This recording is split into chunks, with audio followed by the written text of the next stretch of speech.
মানুষের জীবনের সবচেয়ে গুরুত্বপূর্ণ সময় হচ্ছে আপনার 15 থেকে নিয়ে 50 বছর পর্যন্ত। 15 থেকে নিয়ে 50 বছর পর্যন্ত একটা মানুষের জীবনের গোল্ডেন টাইম। এই সময়টার মধ্যেই আছে যৌবনকাল। এই সময় আমাদের শক্তি থাকে, সামর্থ্য থাকে, ভালো মন্দ বোঝার ক্ষমতা থাকে, সত্যের পক্ষে দাঁড়ানোর মতো সাহস থাকে, ধৈর্য ধরার মতো মনোবল থাকে। এই সময়টুকুতে থাকে। তো খেয়াল করলে দেখবেন এই সময়টুকুতে আমরা সচরাচর কি করি। আমরা এই সময়টুকুতে সচরাচর যা করছি এখন, ম্যাক্সিমাম মেজরিটি সংখ্যক ইউথ যা করছি, ইয়াং জেনারেশন, সেটা হলো আমরা ইসলামিক পড়াশোনা বাদ দিয়ে এমন কিছু পড়ছি যেগুলো আমাদেরকে আল্লাহ থেকে দূরে সরিয়ে নিচ্ছে। এই সময়টুকুর মধ্যে আমরা যা করছি, আমরা আমাদের গার্লফ্রেন্ডের পিছনে সময় ব্যয় করছি। আমরা এই সময়টুকুর মধ্যে টিকটক জেনারেশনে রূপান্তরিত হয়েছে। এই সময়টুকুর মধ্যে আমরা কিন্তু দেখবেন রিজিকের ক্ষেত্রে হালাল হারামের কোনো পরোয়া করছি না। আমরা অনেকাংশে কিশোর অপরাধের মতো অপরাধে লিপ্ত হচ্ছি এবং সামাজিক কিছু পদমর্যাদা পাওয়ার জন্য অন্যের উপর জুলুম অত্যাচার করতেও কুণ্ঠাবোধ করছি না। এই সময়টুকুর মধ্যে আমরা বস্তুবাদিতা শিখেছি। বাড়ি, গাড়ি, টাকা পয়সা, জমি জমা, স্ট্যাটাস, এগুলোর পেছনে ছোটার মানসিকতা এই সময়টুকু জুড়ে আমরা প্রদান করছি। আলটিমেট রেজাল্টটা কি হচ্ছে? এই সময়টুকুর মধ্যে আমরা আমাদের সোনালী সময়টা হারিয়ে ফেলছি এবং আমরা আমাদের হায়াতটাকে নষ্ট করছি। শয়তান এখানে আমাদের উপর বিজয়ী হচ্ছে। হয়তো 40-এর পরে গিয়ে 50 বছরের দিকে গিয়ে আপনার বুঝ আসলো যে না, আমি যা করেছি এতদিন ভুল করেছি। আমি হয়তো নামাজ পড়িনি, রোজাও রাখিনি, আল্লাহর বিধানের পরোয়া করিনি, আমি সুদ খেয়েছি, ঘুষ খেয়েছি, জেনা করেছি, পর্নোগ্রাফিতে আসক্ত ছিলাম, গার্লফ্রেন্ডের পিছনে জেনায় লিপ্ত ছিলাম, বা আমি সামাজিক পদমর্যাদার জন্য অনেক অন্যায় করেছি। এই বুঝতে হয়তো আপনার অনেক পরে গিয়ে আসলো, 40-50 বছরের দিকে, এবং চিন্তা করলেন যে একটা হজ করে সব গুনাহ মাফ করে ফেলবেন, বা একটা চিল্লা দিলেই আপনি পবিত্র হয়ে যাবেন। যদি আপনি পবিত্র হয়েও যান, আপনি কি সেই 30 বছরের সেই গোল্ডেন টাইমটা কখনো ফেরত পাবেন? যে কোনো বৃদ্ধ আমাদের চাচা যারা আছেন তাদেরকে একটু জিজ্ঞাসা করে দেখেন, তাদের একটা আফসোস এখন, যদি আমি সেই সোনালী সময়টা ফিরে পেতাম। জিজ্ঞাসা করে দেখেন, আফসোস একটাই, যদি আমি সেই সময়টা ফিরে পেতাম। ইভেন এখন আমরাও, নিজের কথাও বলছি, আমরাও চিন্তা করি যদি আমরা একদম শৈশব থেকে, একদম 4 বছর 5 বছর বয়স থেকে ইসলামিক তরবিয়তে কোরআন, হাদিস, উসুলে হাদিস, ফিকহ এগুলো পড়ে সমস্ত জ্ঞান অর্জন করে আরো ভালো কিছু করতে পারতাম। যারা এখানে আমরা উপস্থিত আছি, আমাদের মধ্যে মনে হয় 90% ইয়াং জেনারেশন, এবং সবাই একটা বিষয় আফসোস করে যাদের মধ্যে হেদায়েত এসেছে, যদি এই হেদায়েত আরো আগে আসতো। এরকম মনে হয় না? যাদের এমন মনে হয় না, ওদের হৃদয়টা কিন্তু মরে গেছে, হৃদয়টা মৃত, কলবটা ডেড হার্ট। এই জন্য এই চিন্তাগুলো আসে না। তো এই সময়টুকুতে আমরা যা করছি আর আমাদের যা করা উচিত ছিল, এর মধ্যে একটা অনতিক্রম্য ব্যবধান আছে, আসমান জমিন ফারাক আছে। আল্লাহ এবং তার রাসূল কোরআন এবং সুন্নাহ আমাদেরকে যা বলেছেন যে এই ইয়াং জেনারেশন বা তারুণ্য বা তরুণ প্রজন্মের যে কয়টা বিষয়ে কাজ করা দরকার, তার প্রথম ছিল জানা অনুযায়ী আমল করা, আল্লাহ পাকের হালাল হারাম ফরজ ওয়াজিব মেনে চলা, নবীর সুন্নাহর উপর থাকা, ইত্তেবায়ে সুন্নাহ। এটা আমাদের উচিত ছিল। আর উচিত ছিল আমাদের, আমরা আত্মশুদ্ধি অর্জন করব। আমাদের ভিতরের যে কলবের নোংরামি গুলো আছে, রিয়া, হিংসা, গীবত, তহমত, অহংকার, এগুলোকে ত্যাগ করে ভালো মানুষ হবো, উম্মার খেদমত করবো, তাই না? আল্লাহ এবং তার রাসূল চেয়েছেন আমাদের কাছে এই সময়টুকুতে আমরা হালাল রিজিক খাবো, হারামে যাব না, অন্যের হক নষ্ট করব না, সুদ, ঘুষ, জেনা, ব্যভিচার, পর্নোগ্রাফি, দুর্নীতি, এই ধরনের বিষয়ে আমরা সম্পৃক্ত হব না। অ্যাজ এ মুসলিম ইউথ আমরা হব না। অন্যরা হতে পারে, আমাদের শোভা পায় না। এটা আল্লাহ এবং তার রাসূলের ডিমান্ড ছিল আমাদের উপরে।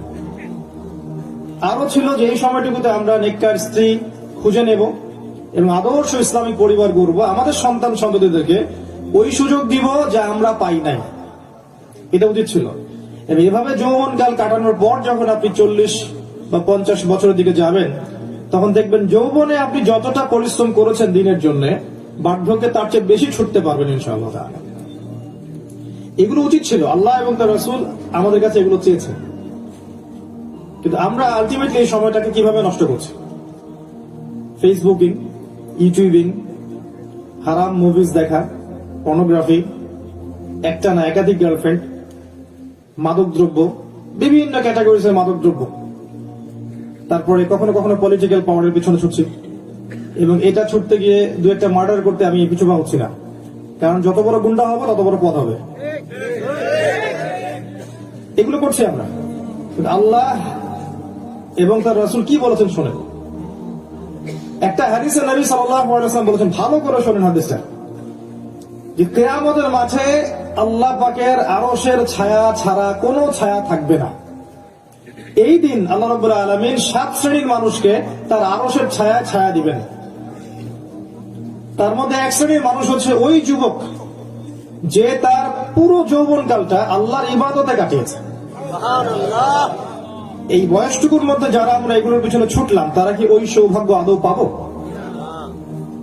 ওই দিন যে ব্যক্তি সৌভাগ্য অর্জন করলো, এই ব্যক্তি সফল না আজকে আমি সফল? আজকে যদি আমার পলিটিক্যাল পাওয়ার থাকে, আমার সোশ্যাল স্ট্যাটাস থাকে, আমার বড় বাড়ি আছে, আমার মার্সিডিজ গাড়ি আছে, আমার 3-4টা ওয়াইফ আছে সুন্দরী, আমার ব্যাপক সম্পত্তি, ঠিক আছে, আমাকে মানুষ দেখলে স্যালুট করে, এবং আমার একটা ইশারা অনেক কিছু হয়ে যায়, এগুলো আমার আছে এখন, কিন্তু কিয়ামতের দিন আমি আরশের ছায়া ছায়া পাই নাই। কে সফল বলেন?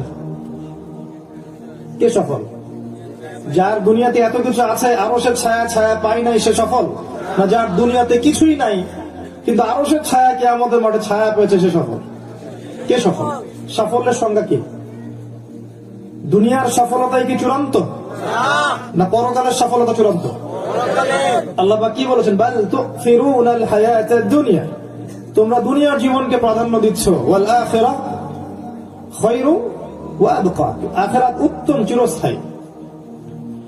আল্লাহ বলেন, ফামান যুহজিহা আনিন নার ওয়া উদখিলাল জান্নাহ ফাকাদ ফাজ, যাকে জাহান্নামের আগুন থেকে বাঁচানো হবে এবং জান্নাতে প্রবেশ করানো হবে, একমাত্র সে ব্যক্তি সফল, আর কেউ সফল না। অনেক বড় বিশ্ব নেতা কিয়ামতের মাঠে জাহান্নাম থেকে বাঁচতে পারে নাই, সফল না। একজন কৃষক, আপনাদের এখানে আমি শুনলাম বেশিরভাগই কৃষক, আলহামদুলিল্লাহ, শুকরিয়া। এটা এমন একটা প্রফেশন যেটা রাসূলুল্লাহ সাল্লাল্লাহু আলাইহি ওয়াসাল্লামের আনসারী সাহাবীরা করতেন। রাসূল সাল্লাল্লাহু আলাইহি ওয়াসাল্লামের সাহাবী দুই রকম ছিলেন, মুহাজির এবং কি আনসার। মুহাজির কারা? যারা মক্কা থেকে হিজরত করে মদিনায় গিয়েছেন, আর আনসারী তারা যারা মদিনায় তাদেরকে আশ্রয় দিয়েছেন।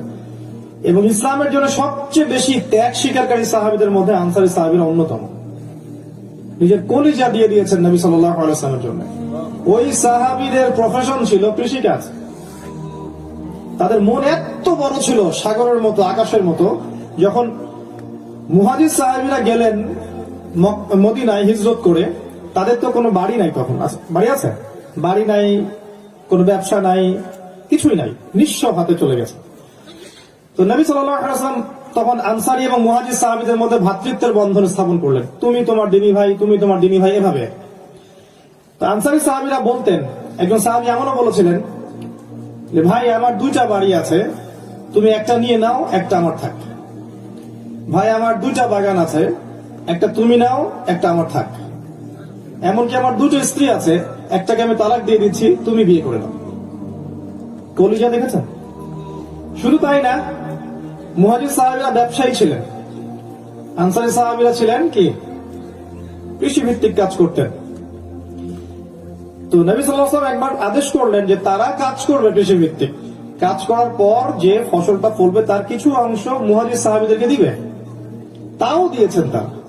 এত বিশাল মনের অধিকারী ছিলেন আনসারী সাহাবীরা। আমি জানতে পারলাম যে আপনাদের এখানে বেশিরভাগ মানুষ কৃষিকাজের সাথে সম্পৃক্ত। এতে কি আপনাদের মন খারাপ হয়? মনে হয় যে জীবনে কিছু করতে পারলাম না, এরকম মনে হয়? আপনার রিজিক যদি হালাল হয়, আপনি যদি আপনার পণ্যে ব্যবসায় ভেজাল না দেন, কারোর সাথে প্রতারণা না করেন, এই ফসলটার ওসর দেন। ওসর বোঝেন তো? ওসর বোঝেন? যাকাত একটা জিনিস, ওসর আর একটা জিনিস। ফসলের কাটার পর ওসর আসে না? সেচের এক হিসাব, আর আপনাদের বৃষ্টির পানিতে এক হিসাব। তো যদি ওষুধ প্রদান করেন, মালের হক আদায় করেন, ইনশাআল্লাহ এই ফসল খেয়ে যদি হালাল ইবাদত করেন, নামাজ রোজা এগুলো ঠিকঠাক রাখেন, তাওহীদ সুন্নাত, ইনশাআল্লাহ আপনি ধনীদের চেয়ে বহু আগে জান্নাতে চলে যাবেন ইনশাআল্লাহ। তো মনক্ষুণ্ণ হবেন না। এখনকার বিশ্বটা এমন যে গ্ল্যামারাস, মানে চাকচিক্যময়, এবং যারা চাকচিক্য থেকে দূরে ওদেরকে মানুষ মনে করে না। তো তারা মনে করে ওরাই সভ্য আর আমরা সব অসভ্য। পশ্চিমারা মনে করে ওরাই হচ্ছে সভ্য জাতি পৃথিবীর, আর আমরা অসভ্য। ওরা আমাদেরকে সভ্যতা শেখাতে আসে। যেমন আমরা যদি ইস্তেঞ্জা করি পানি দিয়ে, তাদের কাছে মনে হয় অসভ্য। টিস্যু পেপার দিয়ে করলে দাঁড়িয়ে দাঁড়িয়ে, তখন মনে হয় সভ্য। আমরা যখন খাওয়া দাওয়া করি হাত দিয়ে খাই, আবার খাওয়ার পর আঙ্গুল চেটে খাই, প্লেট চেটে খাই, ওরা দেখে বলে কি অসভ্য। কথা বুঝতে পারছেন? কিন্তু ঈসা আলাইহিস সালাম যখন আসবেন পৃথিবীতে, আবার তিনি ইনশাআল্লাহ থাল চেটেই খাবেন, আঙ্গুল চেটেই খাবেন। তিনি শেখাবেন সভ্যতা কাকে বলে। ওরা আমাদের সভ্যতা শেখায়। তারা মনে করে ওরা সিভিলাইজড পিপল আর আমরা আনসিভিলাইজড। এই জন্য দেখবেন সব সংস্কৃতি অপসংস্কৃতি ওখান থেকে ছড়ায় পড়ছে। মিলাই দেখাচ্ছি আপনাকে। এই যে সারা বিশ্বে সুদ চলছে, কোথেকে আসছে? বাংলাদেশ থেকে আসছে? ওই ইউরোপিয়ান সিভিলাইজেশন থেকে আসছে, পশ্চিমা বিশ্ব থেকে আসছে। সারা বিশ্বে পর্নোগ্রাফি চলছে না? সারা বিশ্বের যেখানে যাবেন পর্নোগ্রাফি কোথা থেকে প্রডিউস হয়, উৎপন্ন হয় কোথা থেকে? এখান থেকে, এই দেশ থেকে, ওই দিক থেকে। সারা বিশ্বে দেখবেন গ্লোবাল শিরক চলছে, প্রত্যেকটা সেক্টরে শিরক। এই শিরক গুলো দেখবেন ওখান থেকে বের হচ্ছে। আপনি যে সেক্টর দেখেন, মাদকের সেক্টর দেখেন, পর্নোগ্রাফি দেখেন, বেহায়াপনা দেখেন, ফ্রি মিক্সিং দেখেন, মেয়েদের অবাধ বেলাল্লাপনা দেখেন, সবগুলোর উৎস হচ্ছে পশ্চিমা সভ্যতা। আপনার চোখ ভালো করে দেখেন, ওই দিক থেকেই সমস্ত ফিতনা সারা বিশ্বে ছড়িয়ে পড়েছে। যাই হোক, আমি টপিকে ফিরে আসছি যে এই যে সময়টা আল্লাহ পাক দিয়েছেন আমাদের যৌবনকালটা, এখানে কি করা উচিত ছিল আর আমরা কি করছি এটা আমাদেরকে ভালো করে বুঝতে হবে। ওই দিন আরশের ছায়া আল্লাহ পাক যাকে ছায়া দিবেন সে ব্যক্তি সফল, আর কেউ সফল না। মনে রাখবেন, ওই দিন কিয়ামতের মাঠে যে জান্নাতে যেতে পারবে, পুলসিরাত পার হতে পারবে, জাহান্নাম থেকে বাঁচতে পারবে, একমাত্র সেই ব্যক্তি সফল, আর কেউ সফল না। আব্দুল্লাহ বিন রাওয়াহা রাদিয়াল্লাহু আনহু নামে একজন সাহাবী ছিলেন। নাম শুনেছেন? কে বলতে পারবেন কোন যুদ্ধে শহীদ হয়েছেন? কে বলছে? মাশাআল্লাহ, মুতার যুদ্ধে শহীদ হয়েছেন। 3 জন সাহাবীকে নবী সাল্লাল্লাহু আলাইহি ওয়াসাল্লাম সেনাপতি করেছিলেন মুতার যুদ্ধে। আমাদের সৈন্য সংখ্যা অল্প কিছু ছিল, 10-20-30 হাজার, ওদের লক্ষাধিক রোমকদের। নবীজি বললেন সাল্লাল্লাহু আলাইহি ওয়াসাল্লাম, প্রথমে পতাকা বহন করবে যায়েদ ইবনে হারেসা। যদি যায়েদ ইবনে হারেসা রাদিয়াল্লাহু আনহু শহীদ হয়, তাহলে পতাকা বহন করবে কে? আব্দুল্লাহ বিন রাওয়াহা রাদিয়াল্লাহু আনহু। যদি আব্দুল্লাহ বিন রাওয়াহা রাদিয়াল্লাহু আনহু শহীদ হয়, তাহলে পতাকা বহন করবে জাফর ইবনে আবি তালেব। যদি জাফর ইবনে আবি তালেব শহীদ হয়ে যায়, তাহলে তোমরা তোমাদের মধ্যে একজন আমির নিযুক্ত করে নিও। পরে সে আমির হয়েছেন খালিদ বিন ওয়ালিদ রাদিয়াল্লাহু আনহু। আমি বলতে চাচ্ছি, আব্দুল্লাহ বিন রাওয়াহা রাদিয়াল্লাহু আনহু যখন এই যুদ্ধে যাচ্ছেন, খুব কান্নাকাটি করছেন, অঝোর নয়নে কাঁদছেন। তাকে জিজ্ঞেস করা হলো, আপনি কি মৃত্যুকে ভয় পাচ্ছেন? আব্দুল্লাহ বিন রাওয়াহা রাদিয়াল্লাহু আনহু বললেন, জি না, আমি এটার কথা চিন্তা করে কাঁদছি না। আমি সূরা মারিয়ামের একটা আয়াতের কথা মনে করে কাঁদছি, যে আয়াতটার মধ্যে বলা হয়েছে যে এমন কোন সত্তা নেই যাকে এই পুলসিরাত পার হতে হবে না। ওয়া ইন মিনকুম ইল্লা ওয়ারিদুহা কানা আলা রাব্বিকা হাতমান মাকদিয়া। এই আয়াতটা চিন্তা করে আমি কাঁদছি। মানে এমন কোন সত্তা নাই বা কোন ব্যক্তি নাই যাকে পুলসিরাত পার হতে হবে না। সাহাবী আব্দুল্লাহ বিন রাওয়াহা রাদিয়াল্লাহু আনহু যিনি মুতার যুদ্ধে শহীদ হয়েছেন, যিনি ইনশাআল্লাহ এখন জান্নাতে আছেন, তিনি পৃথিবীতে এভাবে চিন্তা করতেন এবং কাঁদতেন। আমাদের ইয়াং জেনারেশন দিকে তাকান, পর্ন আসক্ত, যারা পর্নে আসক্ত, চোখ দিয়ে কখন আল্লাহর ভয় পানি বের হবে? মানসিকতা, মগজটাকে চেঞ্জ করে ফেলা হয়েছে। পর্নাসক্ত যুবক কখনো একটা মেয়ের দিকে সম্মানের দৃষ্টিতে তাকাতে পারবে না। এমনকি দেখা যায় নিজের কাজিন, নিজের আত্মীয় স্বজন যারা মেয়ে আছে, খালাতো বোন, মামাতো বোন, ইভেন ছোট ছোট বাচ্চা কাচ্চা যারা একটু উঠতি বয়স হচ্ছে, এদের দিকে দেখবেন সম্মানের দৃষ্টিতে তাকাতে পারবে না। ওর কাছে মনে হবে মেয়ে মানে একটা ভোগের বস্তু, আর কিচ্ছু না। দৃষ্টিভঙ্গি 2 রকম হয় মেয়েদের ক্ষেত্রে, একটা সম্মানের দৃষ্টি একটা অসম্মানের দৃষ্টি, একটা ভোগের দৃষ্টি। খেয়াল করে দেখেন, আপনি আপনার মায়ের দিকে যখন তাকান, অসম্মানের চোখ আসে কখনো? ভালোবাসা মমতার চোখ আসে না? শ্রদ্ধার চোখ আসে না? বোনের দিকে তাকান, কখনো অসম্মানের দৃষ্টিতে তাকিয়েছেন? স্ত্রীর দিকে তাকাচ্ছেন, তখন কি আপনার অসম্মান দৃষ্টি তাকাচ্ছেন, ভোগের দৃষ্টি তাকাচ্ছেন? আপনি ভালোবাসার দৃষ্টিতে, সম্মানের দৃষ্টিতে, স্নেহের দৃষ্টিতে তাকাচ্ছেন, তাই না? কিন্তু যখন আপনি একটা বেগানা বেপর্দা মেয়েদের হিউজ ক্রাউড দেখবেন রাস্তাঘাটে চলতে গিয়ে ঢাকা শহরে, আপনি দেখবেন আপনার দৃষ্টিতে সম্মানের দৃষ্টি নাই, আপনার চোখের নজরটা আর সম্মানের নজর নাই, আপনি তার দিকে সম্মান দিতে পারছেন না। তো পর্নোগ্রাফির মাধ্যমে এবং এই অশ্লীলতার মাধ্যমে, বেপর্দার মাধ্যমে দৃষ্টিভঙ্গি, মাইন্ডসেটটাকে চেঞ্জ করে ফেলা হয়েছে। এখনকার ইয়াং জেনারেশন যারা পর্ণাসক্ত, তারা যখন মেয়ের দিকে তাকাবে অসম্মানের দৃষ্টিতে দেখবে এবং ভোগের দৃষ্টিতে দেখবে। যখন আপনি ভোগের দৃষ্টিতে দেখবেন, আর যদি আপনার ভিতরে তাকওয়া না থাকে, নামাজ নাই, ইসলাম নাই, সুন্নত নাই, কোরআন নাই, কিচ্ছু নাই, সারাদিন পাপাচার মানে পাপ কাজে লিপ্ত, এই ব্যক্তিকে খারাপ কিছু করে ফেলবে, কারণ তার মাইন্ডসেটটাকে চেঞ্জ করে ফেলা হয়েছে। আর এই মাস্টার প্ল্যানটা করেছে পশ্চিমারা, সারা বিশ্বে পর্ন ছড়িয়ে দিয়েছে যাতে সমাজে হিউজ ফাসাদ এবং কলুশন সৃষ্টি হয়ে যায়, ছেলেদের দৃষ্টিভঙ্গি চেঞ্জ হয়ে যায়, মেয়েদের দৃষ্টিভঙ্গি চেঞ্জ হয়ে যায়। এখন তো মেয়েরা পর্ন দেখে এবং তারাও পর্ন থেকে ওদের দৃষ্টিভঙ্গিও চেঞ্জ হয়ে গেছে। ওরাও যেমন একটা ছেলের দিকে তাকায়, ভোগের দৃষ্টিতে তাকায়, সম্মানের দৃষ্টিতে তাকায় না।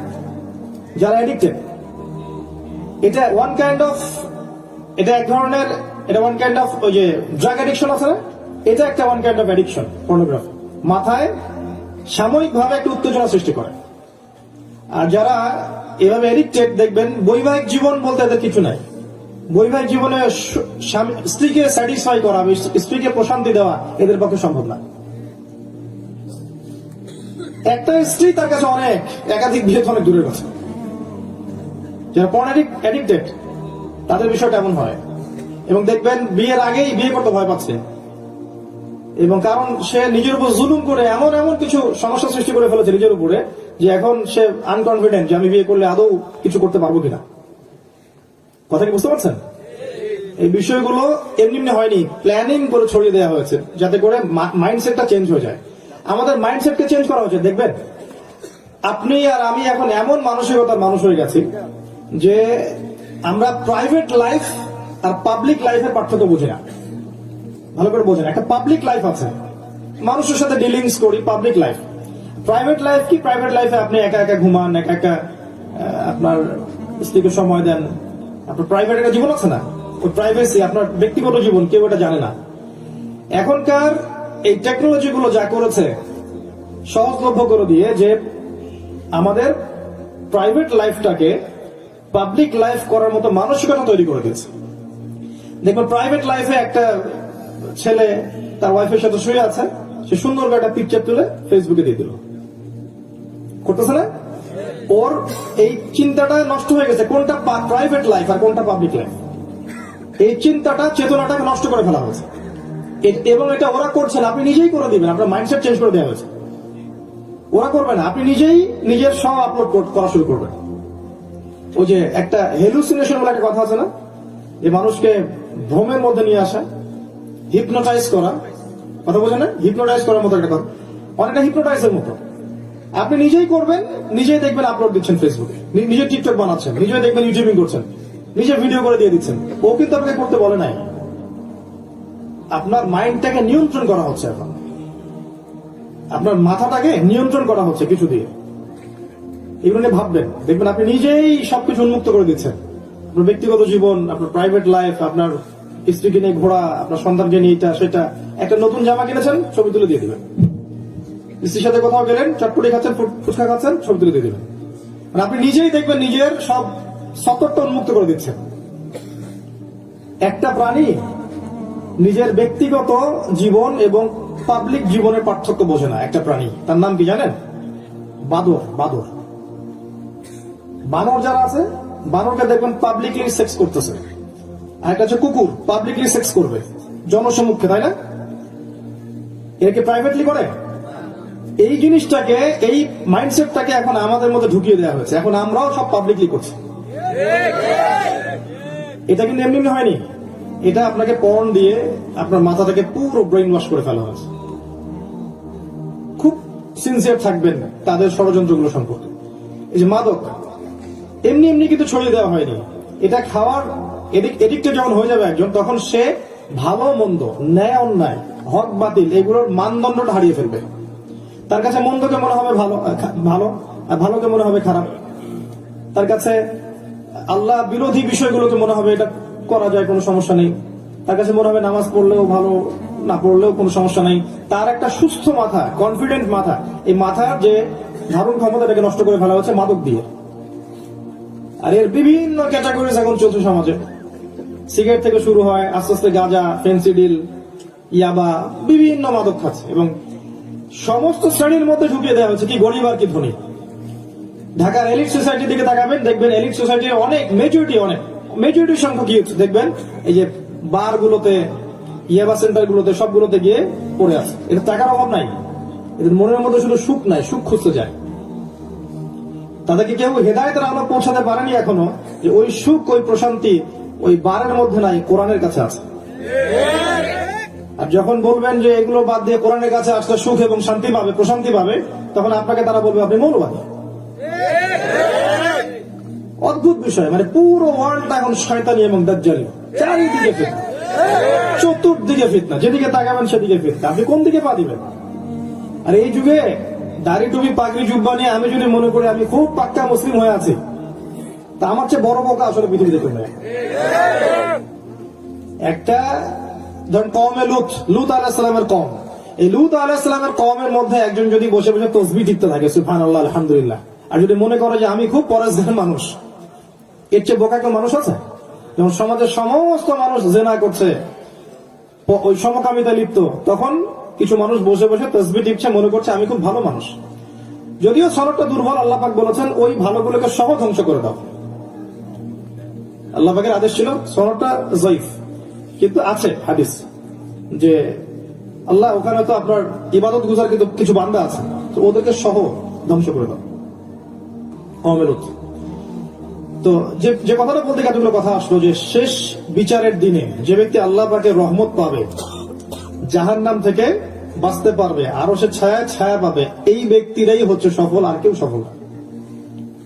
আর এখনকার ইয়াং জেনারেশন পড়ে আছে মাদক, পর্নোগ্রাফি, গার্লফ্রেন্ডের সাথে হারাম অ্যাফেয়ার্স, আপনার পলিটিক্যাল পাওয়ার অ্যাচিভ করার মানসিকতা, গুন্ডামি, অহেতুক সময় নষ্ট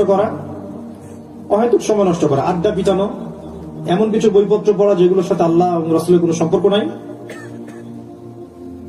তারপরে আপনার কিছু গেমস আছে, এমন কিছু গেমস এবং স্পোর্টস লিপ্ত থাকে যেগুলোর সাথে ফিজিক্যাল উপকারিতার কোনো সম্পর্ক নাই, অহেতুক সময় নষ্ট করে। এই ধরনের কাজগুলোকে দিয়ে ওরা এদের জীবনটাকে ব্যস্ত করে রেখেছে। এখন বলেন, এই যুবকরা কি সত্যি সত্যি ওই আরশের ছায়া পাবে? আরেকটা হাদিস শোনাই, তারপরে সামনে যাচ্ছে। কবরের প্রশ্ন হবে তিনটা, আপনারা জানেন তাই না? রবকে, দিন কি, এবং নবী কে, তাই তো? যারা তিনটা পারবে তাদেরকে আরেকটা প্রশ্ন করা হবে যে তুমি এটা কিভাবে জানলে? সে বলবে যে আমি আল্লাহর কিতাব পড়েছি, অতঃপর জেনেছি। যারা তিনটা পারবে না ওদের জন্য 4 নাম্বার প্রশ্ন নাই। আচ্ছা, এরপর যখন কিয়ামতের মাঠে মানুষ উঠবে তখন আরো 5টা প্রশ্ন হবে। কয়টা প্রশ্ন? আর 1 নাম্বার তোমার সারা জীবন কোন কাজে ব্যয় করেছো, এবং 2 নাম্বার তোমার যৌবন কোন কাজে ব্যয় করেছো। আবারও যৌবন, দেখেন ওই যে যৌবন আল্লাহর পথে ব্যয় করতে পারলে আরো সে ছায়া পাবো। আর ওই প্রশ্নই করা হচ্ছে আরো একবার কিয়ামতের মাঠে, যে যৌবন কোন কাজে ব্যয় করেছো। তারপরে আসবে কোন পথে অর্থ উপার্জন করেছো, কোন পথে অর্থ ব্যয় করেছো, এবং জানা অনুযায়ী আমল করেছো কিনা। এই 5টা প্রশ্নের উত্তর না দেওয়া পর্যন্ত কোন আদম সন্তান 1 পা সামনেও যেতে পারবে না, 1 পা পিছনেও আসতে পারবে না। হিসাব নিকাশ অনেক দূরের কথা, হিসাব নিকাশ অনেক দূরে, হিসাব নিকাশ শুরুই হয়নি, শুরু হবেই না এগুলো উত্তর না দিতে পারলে। একটু খেয়াল করে দেখবেন, কারোর জন্য অপেক্ষা করা কাজটা খুব বিরক্তিকর না? মনে করেন আপনি এসি রুমে বসে আছেন, এখানে সূর্য আপনার মাথার উপরে নাই, এসি রুমে বসে আছেন, কমফোর্টেবলি বসে আছেন, চা আছে সামনে, নাস্তা আছে, একটা বই আছে, পেপার আছে, আপনি ওয়েট করছেন একজন আসবে, বললো যে 1 ঘন্টা পর আসবে। আপনি 1 ঘন্টা সময় কাটাচ্ছেন, 1 ঘন্টা হয়ে গেল, আপনার চা শেষ, বিস্কুট শেষ, পড়াশোনাও শেষ, মাশাআল্লাহ, সে আসে নাই, আপনার বিরক্ত লাগা শুরু হবে। তারপর আরো 1 ঘন্টা গেলে আপনি আরো বিরক্ত হবে, তখন উঠে হাঁটাহাঁটি শুরু করবেন, এখন আসে না কেন। আরো 1 ঘন্টা গেলে আবারও বিরক্তি লাগা শুরু করলে। এভাবে যদি পুরো দিন আপনার কারোর জন্য অপেক্ষা করতে হয়, আপনি বুঝবেন অপেক্ষা করার কষ্ট কত, তাই না? কিয়ামতের মাঠে মানুষ 50,000 বছর অপেক্ষা করবে, বিচার শুরু হচ্ছে না কেন?